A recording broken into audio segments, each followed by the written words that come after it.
എന്നോട് ചെയ്തതൊക്കെ കൊടും പക്ഷേ ലോഹി നല്ല മനുഷ്യനാണ്, മാന്യനാണ്. എനിക്ക് ആ മനുഷ്യനോട് ദേഷ്യം തോന്നിയിട്ടേ ഇല്ല. ഞാനതുകൊണ്ട് അയാളെ കാണുമ്പോൾ വിളി. നമസ്കാരം, എല്ലാ കൂട്ടുകാർക്കും സുഖമായിട്ടിരിക്കുന്നെന്ന് വിചാരിക്കുന്നു. അപ്പോൾ എന്തുകൊണ്ട് വിശേഷങ്ങൾ? അപ്പോൾ നിങ്ങൾ ടൈറ്റിലും തംബ്നെയിലും ഒക്കെ കണ്ടല്ലോ. അപ്പോൾ നമ്മൾ ആ ഒരു വിഷയമായിട്ട് ബന്ധപ്പെട്ടാണ് ഇന്ന് സംസാരിക്കാൻ പോകുന്നത്. അപ്പം ഈ കിരീടത്തിൻ്റെ പ്രൊഡ്യൂസർമാരിൽ ഒരാളായ ഈ ദിനേശ് പണിക്കർ ഈ അടുത്തൊരു ഇൻ്റർവ്യൂ കൊടുത്തപ്പോൾ അതിനകത്ത് ഈ ലോഹിതദാസിനെ കുറിച്ച് കുറച്ച് കാര്യങ്ങൾ പറയുന്നുണ്ട്. ചതിയെക്കുറിച്ചാണോ എന്ന് ചോദിച്ചാൽ അത് നിങ്ങൾക്ക് വീഡിയോ കാണുമ്പോൾ മനസ്സിലാവും. അപ്പോൾ അതിനെക്കുറിച്ച് ശാന്തിപിള്ളയാണ് കുറച്ച് സംസാരിക്കുന്നത്. അത് നിങ്ങൾ കുറച്ച് അതിൻ്റെ ആദ്യ പോർഷൻ ഒന്ന് കണ്ടിട്ട് വന്ന് നമുക്ക് ബാക്കി സംസാരിക്കാം. സ്വാഗതമടക്കം. ഒരു പിടി നല്ല സിനിമകൾ ചെയ്ത ആനന്ദ് എന്ന് പറഞ്ഞൊരു നിർമ്മാതാവുണ്ട് തിരുവനന്തപുരത്ത്. അദ്ദേഹം സുഹൃത്തായ ദിനേശ് പണിക്കരെ വിളിക്കുന്നു. ഞാനൊരു പടം നിർമ്മിക്കുന്നു പണിക്കരെ.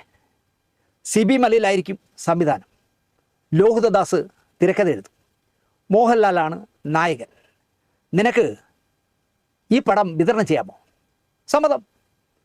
ലോഹിക്കും സിബിക്കും 2 ലക്ഷം രൂപ വീതം അഡ്വാൻസ് ദിനേശ് പണിക്കർ തന്നെ നേരിട്ട് നൽകി. സ്ക്രിപ്റ്റ് എഴുതാനായി ബാംഗ്ലൂർക്ക് വിടുന്നു സിബി മലയിലിനെയും ദിനേശ് പണിക്കരെയും.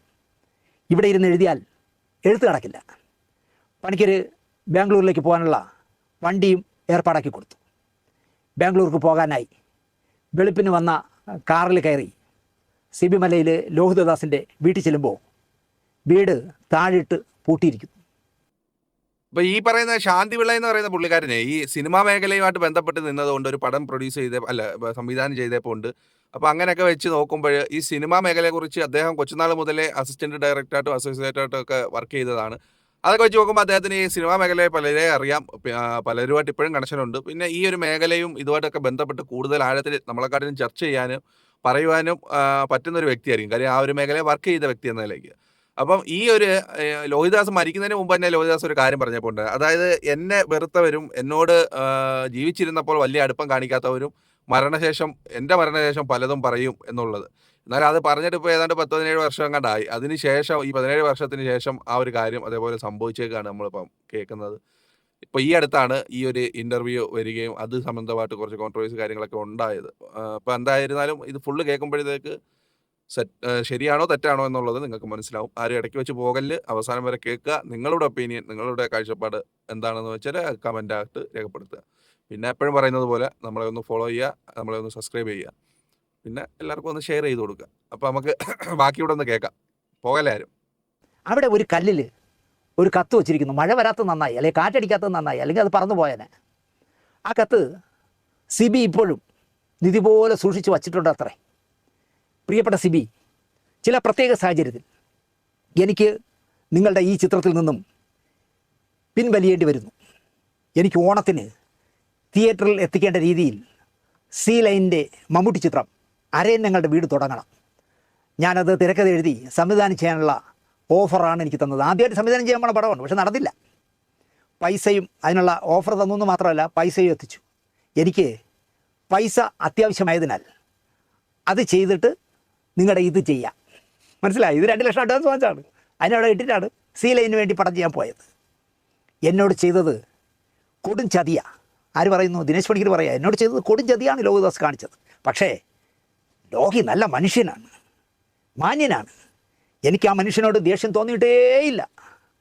2 ലക്ഷം രൂപ അഡ്വാൻസ് വാങ്ങിയിട്ട് ബാംഗ്ലൂർ പോകാനുള്ള കാറ് ചെല്ലുമ്പോൾ ഞാനിത് ചെയ്യുന്നില്ല, ഞാൻ വേറൊരു പടത്തിൽ നിന്ന് അഡ്വാൻസ് വാങ്ങിച്ചാൽ അത് ചെയ്യാൻ പോവുകയാണ് എന്ന് കത്തെഴുതി വെച്ച ലോഹിയെ പറ്റി പറയാണ്. എന്നോട് ചെയ്തതൊക്കെ കൊടും ചതിയാ. പക്ഷേ ലോഹി നല്ല മനുഷ്യനാണ്, മാന്യനാണ്. എനിക്ക് ആ മനുഷ്യനോട് ദേഷ്യം തോന്നിയിട്ടേ ഇല്ല. ഞാനതുകൊണ്ട് അയാളെ കാണുമ്പോൾ ഇങ്ങനെയുടെ ഇങ്ങനത്തെ കുറേ ചേഷ്ടകളും ഇങ്ങനത്തെ കുറേ ആക്ഷനുകളും ഉണ്ടല്ലോ. സത്യം പറഞ്ഞാൽ ഈ റിയാക്ഷൻ, ഇദ്ദേഹം ചെയ്യുന്ന റിയാക്ഷനെ കണ്ടെത്തി നമുക്ക് കൂട്ടാൻ പറ്റത്തില്ല. പിന്നെ സ്റ്റോറി ടെല്ലിംഗ് ആണ് എങ്കിലും പകുതി സ്റ്റോറി ടെല്ലിങ്ങും അതിൻ്റെ കൂടെ തന്നെ റിയാക്ഷൻ ഗണത്തിലും പെടുത്തുക. ആക്ഷേപഹാസ്യത്തിൽ വീഡിയോ അവതരിപ്പിക്കുക എന്നുള്ളതാണ് പുള്ളിയുടെ ഒരു കാഴ്ചപ്പാട്. അപ്പോൾ പുള്ളി അത് അവതരിപ്പിക്കുന്നത് നമുക്കൊരു രസമാണ് കേട്ടോണ്ടിരിക്കാൻ. അതുകൊണ്ടാണ് ഇടയ്ക്കിടയ്ക്ക് ഇദ്ദേഹത്തിൻ്റെ വീഡിയോ എടുത്ത് നമ്മൾ ചെയ്യുന്നത് കേട്ടോ. പിന്നെ ഇതിനകത്തൊരു കാര്യം പറയാനുള്ളത്, പല സിനിമാക്കാരുടെയും മുമ്പോട്ടുള്ള പ്രയാണം അല്ലെങ്കിൽ യാത്ര, അവരുടെ വീഡിയോസ് അല്ലെങ്കിൽ അവരുടെ ജീവിതമൊക്കെ എടുത്ത് നോക്കിക്കഴിഞ്ഞാൽ എല്ലാവരുടെയും ജീവിതത്തിൽ ഈ പറയുന്നത് പോലെ കുറച്ച് ഈ പറ്റിക്കലിൻ്റെയും അല്ലെങ്കിൽ അങ്ങോട്ടും ഇങ്ങോട്ടും ഒക്കെ ഓരോ വീഴ്ചകൾ ഒക്കെ വരുത്തിയതിൻ്റെ കഥകൾ കാണും. ഈവൻ ഇപ്പം നമ്മുടെ യേശുദാസിനെ കുറിച്ച് തന്നെ പല കഥകളൊക്കെ വരുന്നതായിട്ടില്ലേ. എല്ലാവരെയും തൃപ്തിപ്പെടുത്തിക്കൊണ്ട് പ്രത്യേകിച്ച് ഇത്ര വലിയ ഒരു ഇൻഡസ്ട്രിയിലൊക്കെ മുമ്പോട്ട് പോകുക എന്ന് വെച്ച് കഴിഞ്ഞാൽ അതൊന്നും പോസിബിളായി എനിക്ക് തോന്നുന്നില്ല. കാര്യം എന്ന് പറഞ്ഞാൽ നെഗറ്റീവ് വരും ഇവിടെ, ആർക്കായാലും വരും. നെഗറ്റീവും വരും. കുറച്ച് പേർക്ക് ഇഷ്ടപ്പെടുന്നവർ കാണും, എന്തായാലും കുറച്ച് പേര് ഇഷ്ടപ്പെടാത്തവരും കാണും. പിന്നെ ഈ പറയുന്നത് പോലെ അന്നേരത്തെ അവരവരുടെ ഒരു മെൻ്റലി ഉള്ള ഒരു കാഴ്ചപ്പാട് പോലെ ഇരിക്കും. ആരുടെ കൂടെ സഹകരിക്കണം, ആരോടൊപ്പം നിൽക്കണം, എങ്ങനെ ചെയ്യണം എന്നൊക്കെ ഉള്ളത്. ഈ പറയുന്നത് പോലെ കാറ്റുള്ളപ്പോഴല്ലേ ഊറ്റാൻ പറ്റത്തുള്ളൂ. അതിനെക്കുറിച്ച് പിന്നെ നമ്മളിപ്പം പറഞ്ഞിട്ട് കാര്യമില്ല. എന്തായാലും അദ്ദേഹം മരിച്ചുപോയി, ആത്മാവിന് നിത്യശാന്തി ആയിരുന്നു. ബാക്കി ഇവിടെ കേട്ട് നോക്കും. അത് മാത്രമല്ല, ഞാനും ചോദി, ലോഹിയും ചോദി. അങ്ങും ചോദി അടിയനും ചോദി എന്ന് പണ്ടൊരു മഹാരാജാവിനോട് ഒരു പാവം മനുഷ്യൻ പറഞ്ഞ പോലെ, ഞാനും ലോഹി അല്ല, ഞാനും ചോദി, ലോഹിയും ചോദി. രണ്ടു പേർക്കും മോശ സമയം. പൈസയ്ക്കായാണ് അപ്പുറത്തേക്ക് ചാടിയത്. ആര്? ലോഹി. ചാടിക്കോട്ടെ എന്ന് ഞാൻ വിചാരിച്ചു. വീണ്ടും പിന്നെ ചെയ്യാമായിരുന്നു, പക്ഷേ ഞാൻ തയ്യാറായിരുന്നു. ആ പടം ചെയ്തിട്ട് ഈ പടം ചെയ്യാം, ഈ പടം ചെയ്തിട്ട് ആ പടം ചെയ്യാം എന്നൊക്കെ എന്തിനാണെങ്കിലും ഞാൻ തയ്യാറായിരുന്നു. പക്ഷേ സിബി വിട്ടു. ഞാൻ പൈസ തിരിച്ചു ചോദിക്കാൻ തീരുമാനിച്ചു. ലോഹി നല്ലവനാണ്. പൈസ തിരിച്ചു ചോദിക്കുകയാണെങ്കിലും ലോഹി നല്ലവനാണ്. മിലൻ ജലീൽ ജോക്കർ എന്ന് പറഞ്ഞ പടം ചെയ്യുന്ന സമയത്ത് ലോഹി പറഞ്ഞിട്ട് 50,000 രൂപ എനിക്ക് തിരിച്ചു തന്നു. എനിക്കപ്പോൾ വണ്ടിയില്ല, ഒരു കാറ് പോലും ഇല്ലാത്തൊരു കാലം ഉണ്ടായിരുന്നു ദിനേശ് പണിക്കർക്ക്. എല്ലാം ബാക്കിയൊക്കെ അതിനു മുമ്പ് ഈ ഇന്റർവ്യൂ നിങ്ങൾ കണ്ടിട്ടുണ്ടോ എന്ന് അറിഞ്ഞൂടാ. അത് കേൾക്കുമ്പോൾ തന്നെ നമുക്ക് മനസ്സിലാവും. ഇതിനകത്ത് ഇദ്ദേഹം പറയുന്നുണ്ട്, ഇല്ല പടത്തിനകത്ത് നമ്മുടെ പിന്നെ ശ്രീനിവാസൻ പറയുന്നതിൻ്റെ വിട്ട് ഭഗവാനെ ഈശ്വര അച്ഛൻ അല്ലത് വരുത്താൻ, എന്നാലും ആ പരമ ദുഷ്ടൻ എന്ന് പറയത്തില്ലേ, ആ ഒരു രീതിയിലാണ് പുള്ളി എല്ലാം പറയുന്നുണ്ട്. അതായത് പുള്ളിയുടെ ഉള്ളിലുള്ള എല്ലാം, ഇദ്ദേഹത്തിൻ്റെ ഒരു സംസാരം അറിയാമല്ലോ. അതായത് നമുക്കിപ്പോൾ കുറ്റം പറയുവാണെങ്കിലും വഴക്ക് പറയുവാണെങ്കിലും അതായിട്ട് തോന്നിക്കത്തില്ല. ആ ഒരു രീതിയിലുള്ള സംസാരമാണ് ഈ പിന്നെ പണിക്കരുടെ. അപ്പോൾ ഈ പണിക്കർ ഇപ്പോൾ അതിനകത്ത് അദ്ദേഹത്തിൻ്റെ മനസ്സിലുള്ള എല്ലാ വിഷമവും അല്ലെങ്കിൽ ദേഷ്യവും എല്ലാം പറയുന്നുണ്ട്. പക്ഷേ അത് പറയുന്നത് നമ്മൾ കേട്ട് കഴിഞ്ഞാൽ നമുക്ക് അമർഷമായിട്ട് തോന്നത്തില്ല. അദ്ദേഹം എല്ലാം പറഞ്ഞതിന് ശേഷം അദ്ദേഹം നല്ലൊരു മനുഷ്യനായിരുന്നു, എൻ്റെ ഏറ്റവും അടുത്ത കൂട്ടുകാരനായിരുന്നു, എന്നിട്ട് വീണ്ടും പറയാം അദ്ദേഹത്തിൻ്റെ ഒരു കുറ്റം, പിന്നെ പറയും ഇത് തന്നെ റിപ്പീറ്റ് ചെയ്ത്. ആ ഇൻ്റർവ്യൂ നിങ്ങളത് ഫുള്ള് കാണാൻ താല്പര്യമുള്ളവരൊന്ന് സെർച്ച് ചെയ്ത് കണ്ടാൽ മതി.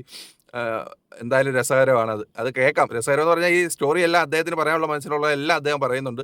എന്നിട്ട് ഓരോന്ന് പറഞ്ഞതിന് ശേഷം ഇടയ്ക്ക് കൂടെ നല്ല മനുഷ്യനായിരുന്നു, എൻ്റെ നല്ല കൂട്ടുകാരനായിരുന്നു എന്നും കൂടെ പറയും. അത്രയുള്ള വേറെ കാര്യമൊന്നുമില്ല. എന്തായാലും ബാക്കിയൂടെ കേട്ട് നോക്ക്. തകർന്ന് തരിപ്പണമായി കാറ് പോലും ഇല്ലാതെ ആട്ടോയിൽ യാത്ര ചെയ്തൊരു കാലം ഞാൻ കണ്ടിട്ടുണ്ട്. എനിക്കപ്പോൾ വണ്ടിയില്ല. അപ്പം ഞാൻ ലോഹിയെ വിളിച്ചു. ലോഹി, നിൻ്റെ 2, 3, 4 കാറൊക്കെ ഇല്ലേ? ഒരു കാറ് എനിക്ക് താ എന്ന് പറഞ്ഞു. കാരണം 1.5 ലക്ഷം രൂപ ഇനിയും കൊടുക്കാണ്ടല്ലോ. നല്ല മനുഷ്യനാണ് കേട്ടോ ലോഹി. നിങ്ങളെ കുത്തിന് പിടിച്ച് നിർത്തി കാശ് വാങ്ങേണ്ട ഗതികേട് എനിക്കില്ല. അങ്ങനെ കാറും കിട്ടിയില്ല. 25,000 50,000 ഒക്കെയായി. വാങ്ങിയ കാശ് ലോഹി തന്നു. നന്മയുള്ള മനുഷ്യനാ ലോഹി. ഇതിനെന്താ മറുപടി പറയുക? ശ്രീനിവാസ യാദവ് ഒരു പടത്തിൽ എൻ്റെ അച്ഛൻ പാവം മഹാനാണെന്നൊക്കെ പറഞ്ഞിട്ട് തൊലഞ്ഞുകൊണ്ട് പോട്ടെന്ന് പറയും പോലെ ചെയ്ത പോക്കത്തിനങ്ങളെല്ലാം പറഞ്ഞിട്ട് പറയണം, നല്ല മനുഷ്യനാട്ടോ. ഞാനും ചോദി, ലോഹിയും ചോദി. ഈ വീഡിയോയെ ഞാൻ ഇൻസ്റ്റാഗ്രാമിലും ഫേസ്ബുക്കിലൊക്കെ ഇതിൻ്റെ ഷോർട്സ് ആയിട്ടുള്ള ഫാഷൻ ഞാൻ വെച്ച് ഇട്ടേപ്പോൾ ഉണ്ടായിരുന്നു. അപ്പോൾ എൻ്റെ പൊന്നും അതിനകത്തൊക്കെ വന്ന കമൻറ്റും കാര്യങ്ങളൊക്കെ കേട്ട് കഴിഞ്ഞാലുണ്ടല്ലോ ചിരിച്ച് തല കുത്തും. ഇങ്ങേരുടെ ഒരു സംസാര ശൈലിയും കൂടെ ആണല്ലോ. പിന്നെ ഇത് മാത്രമല്ല, മറ്റേ മേജർ രവിയെക്കുറിച്ച് പറഞ്ഞൊരു കാര്യം ഉണ്ടായിരുന്നു. അപ്പോൾ അതൊക്കെ ഇട്ട് കഴിഞ്ഞപ്പം ഈ ആൾക്കാരുടെ ഒരു ആസ്വാദന കാര്യമാണ് ഞാൻ നോക്കുന്നത്. അപ്പോൾ ആൾക്കാർക്ക് ഈ പറയുന്നത് പോലെ ഒന്നീ എക്സ്ട്രീംലി നെഗറ്റീവ് കണ്ടന്റ് വേണം, അതല്ലെങ്കിൽ ഇതുപോലുള്ള നർമ്മം തൂകുന്ന എന്തെങ്കിലുമൊക്കെ വിഷയങ്ങൾ വേണം. വേറൊരു കാര്യമുണ്ട് കേട്ടോ, ഇങ്ങനെ ഈ പറയുന്ന ഈ ശാന്തി പിള്ളയുടെ പേര് കണ്ടാൽ കേൾക്കാൻ ആൾക്കാരുണ്ട്, കാണാൻ ആൾക്കാരുണ്ട്, ഇല്ലെന്നൊന്നും പറയണ്ട. ഇദ്ദേഹത്തിന് ഹേറ്റേഴ്സ് കൂടുതലുണ്ട്, ഇല്ലെന്നല്ല, പക്ഷെ കേൾക്കാൻ ഒരു രസമുണ്ട് ഇദ്ദേഹത്തിൻ്റെ സംസാരം. അപ്പോൾ ഇടയ്ക്കിടയ്ക്ക് ഇതുപോലത്തെ വീഡിയോസൊക്കെ ആയിട്ട് ഞാൻ വീണ്ടും വരും. അതൊക്കെ നമുക്ക് തമ്മിലൊന്ന് കാണാം, നമ്മുടെ ചാനലിലൂടെ നിങ്ങൾക്ക് പങ്കുവെക്കാം. നിങ്ങളുടെ അഭിപ്രായങ്ങളും അതിനകത്ത് പറയാം, കാഴ്ചപ്പാടുകൾ പറയാം, വിമർശനങ്ങൾ പറയാം, നിങ്ങൾക്ക് പറയാനുള്ളത് എന്ത് വേണേലും പറയാം. പിന്നെ ചീത്ത വിളിക്കുന്നവരുണ്ടാകാം, നമ്മൾ തിരിച്ചൊന്നും പറയത്തില്ല കേട്ടോ. എന്ത് ചീത്ത വിളിച്ചാലും ഞാൻ തിരിച്ചൊന്നും പറയാൻ പോകുന്നില്ല. കാര്യം ഞാൻ ആരെയും അങ്ങനെ ചീത്ത വിളിക്കാറില്ല, അത് തന്നെ കാരണം. പിന്നെ ഈ ഒരു വിഷയത്തിൽ നിങ്ങളുടെ കാഴ്ചപ്പാട് എന്താണെന്നുള്ളതെന്ന് പറയുക. പറയുന്നത് പോലെ സിനിമ ഫീൽഡ് ആകുമ്പം അങ്ങോട്ടും ഇങ്ങോട്ടും ഈ പറയുന്നത് പോലെ അടുത്ത് നിന്നവരെല്ലാം ഒരു കുറച്ച് കാലം കഴിയുമ്പോഴത്തേക്ക് അകലും, അല്ലെങ്കിൽ ഈ പറയുന്നത് പോലെ അങ്ങോട്ടും ഇങ്ങോട്ടും മനുഷ്യന്മാരല്ലയോ, ഏതെങ്കിലും കാര്യത്തിലൊക്കെ ഈഗോ ക്ലാഷും മറ്റു കാര്യങ്ങളൊക്കെ വരുമ്പോഴത്തേക്ക് സ്വാഭാവികമായിട്ടും അങ്ങോട്ടും ഇങ്ങോട്ടും അകൽച്ച ഉണ്ടാകും. അപ്പോൾ ഇവർക്കിടയിൽ സംഭവിച്ചത് എന്താണ് എന്നുള്ളത് അറിഞ്ഞുകൂടാ. ഈ ദിനേശ് പണിക്കർ എന്ന് പറയുന്ന പുള്ളി എന്തായാലും അദ്ദേഹത്തിന് പറയാനുള്ളതെല്ലാം എല്ലാ അമർശങ്ങളും പറഞ്ഞു കേട്ടപ്പോൾ ഉണ്ട്. ഇടയ്ക്കൂടെ പാവ മനുഷ്യനായിരുന്നു എന്ന് പറഞ്ഞിട്ടാണെങ്കിലും. അപ്പോൾ ആ ഇൻ്റർവ്യൂ കാണാനുള്ളവരൊക്കെ താല്പര്യമുള്ളവരൊന്ന് സെർച്ച് ചെയ്ത് കണ്ടുപോകുക. പിന്നെ നമുക്ക് ഒന്ന് സപ്പോർട്ട് ചെയ്യുന്ന കാര്യം കൂടി പരിഗണിക്കുക. അപ്പോൾ നമുക്ക് എന്തായാലും വേറൊരു ടോപ്പിക്കും വിശേഷമായി വീണ്ടും കാണാം. അതുവരെയ്ക്കും എല്ലാവർക്കും ബൈ പറയുന്നു. അപ്പം കൂടെ നിൽക്കുക, സപ്പോർട്ട് ചെയ്യുക. കാണാം വീണ്ടും. Thank you.